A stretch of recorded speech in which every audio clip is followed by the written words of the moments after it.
அலைக்கும் வரஹ்மத்துல்லாஹி வபரக்காத்துஹு. ஜக்காத் என்ற கடமை அபூ ஹுரைரா ரலியல்லாஹு அன்ஹு அவர்கள் அறிவித்தார்கள். ஒரு கிராமவாசி அல்லாஹுடைய தூதர் ஸல்லல்லாஹு அலைஹி வஸல்லம் அவர்களுடைய சமூகத்திற்கு வந்து, நான் சொர்க்கம் செல்வதற்கு ஏற்ப ஒரு காரியத்தை எனக்கு கற்றுக் கொடுங்கள் என்று கேட்டுக்கொண்டார். அதற்கு அல்லாஹுடைய தூதர் ஸல்லல்லாஹு அலைஹி வஸல்லம் அவர்கள், நீ அல்லாஹுவை வணங்க வேண்டும், அவனுக்கு எதனையும் இணையாக்கக்கூடாது, கடமையான தொழுகையையும் கடமையான ஜக்காத்தையும் நிறைவேற்ற வேண்டும், ரமலான் மாதத்தில் நோன்பு நோக்க வேண்டும் என்று குறிப்பிட்டார்கள். அதை கேட்ட அந்த கிராமவாசி, என் உயிர் எவன் கைவசம் உள்ளதோ அவன் மேல் ஆணையாக இதைவிட அதிகமாக எதையும் செய்ய மாட்டேன் என்றார். அவர் திரும்பி சென்றதும் அல்லாஹுடைய தூதர் ஸல்லல்லாஹு அலைஹி வஸல்லம் அவர்கள், சொர்க்கவாசிகளில் ஒருவரை பார்க்க விரும்புவோர் இவரை பார்க்கட்டும் என்று குறிப்பிட்டார்கள். இந்த செய்தி ஸஹீஹுல் புகாரியிலே 1397 என்ற எண்ணிலே பதிவு செய்யப்பட்டிருக்கிறது. ஜக்காத் ஏழை வரி, இதை இஸ்லாமிய மார்க்கம் கடமையாக்கி இருக்கிறது. யார் அதற்குண்டான பொருளாதார அளவுகோலை அடைந்திருக்கிறார்களோ அவர்களுக்கு இந்த கடமை இருக்கிறது. அந்த தன்மைகள் உள்ளவர்கள் யார் என்று அவர்களை குறித்து இஸ்லாம் தெளிவுபடுத்தியிருக்கிறது. ஒன்றாவதாக, அவர் சுதந்திரமானவராக இருக்க வேண்டும். அடிமையாக இருந்தால் அவர் மீது ஜக்காத் கடமை இல்லை. அவர் முஸ்லீமாக இருக்க வேண்டும். மூன்றாவதாக, புத்தி சுவாதீனம் உள்ளவராக இருக்க வேண்டும். நான்காவதாக, பருவ வயதை வந்தவராக இருக்க வேண்டும். ஐந்தாவதாக, ஜக்காத்துக்கு உண்டான நிசாபினுடைய அளவுகோலை சொந்தமாக்கியவராக இருக்க வேண்டும். அதுக்குண்டான அளவுகோல் இல்லை, வசதி வாய்ப்பு இல்லை, அவருக்கு ஜக்காத்து கடமை இல்லை.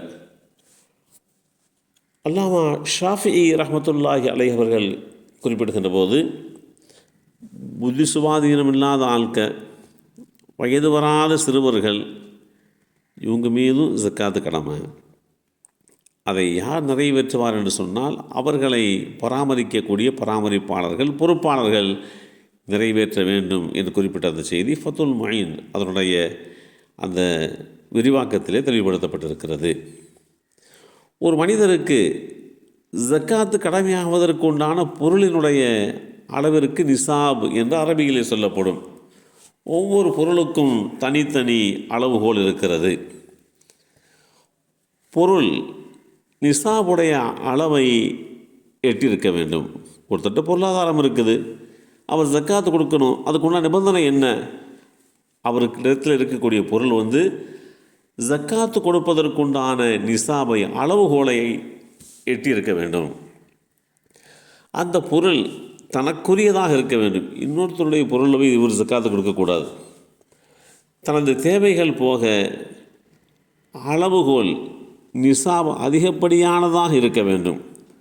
தனக்கு தேவைக்கே இல்லை அப்படிங்கிறப்ப அவருமே ஜக்காத்து கொடுக்கணும் தேவையில்லை, அவசியம் இல்லை. நாலாவதாக, யார் ஜக்காத்தை நிறைவேற்றுகிறாரோ அவருக்கு கடன் இருக்கக்கூடாது.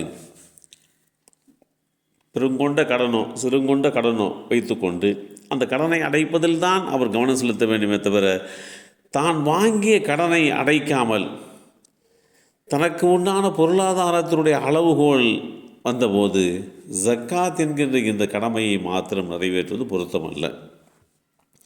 எனவே யார் ஜக்காத்தை நிறைவேற்றுகிறாரோ அவருக்குண்டான நிபந்தனைகளிலே ஒன்று, அவர் கடனாளியாக இல்லாமல் இருக்க வேண்டும்.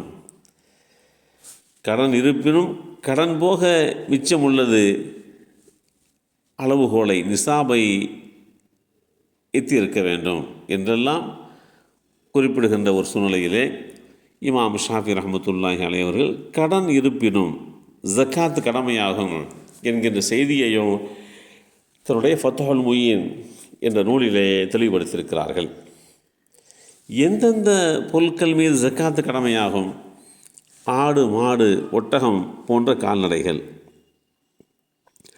உணவு தானியங்கள், தங்கம், வெள்ளி, பணம், எப்பொருளாக இருப்பினும் அவற்றை வியாபாரத்தில் ஈடுபடுத்தினால் அதற்கும் ஜக்காத்து கடமையாகும். இமாம் ஷாஃபி ரஹ்மத்துல்லாஹி அலைஹி அவர்கள் திராட்சை பழத்தின் மீது ஜக்காத்து கடமையாகும் என்று குறிப்பிட்டிருக்கிறார்கள். இவைகளுடைய பொருளாதாரத்தினுடைய நிசாபை குறித்து இஸ்லாம் மிக தெளிவாக வழிகாட்டி தந்திருக்கிறது. அவைகளை அறிந்து கொண்டு ஜக்காத் என்கின்ற இந்த கடமையை நிறைவேற்றுகின்ற வாய்ப்பை அல்லாஹு தாலா நமக்கும் நம் சந்ததிகளுக்கும் வழங்கி அருள் புரிவானாக. அஸ்ஸலாமு அலைக்கும் வரஹ்மத்துல்லாஹி வபரகாத்துஹு.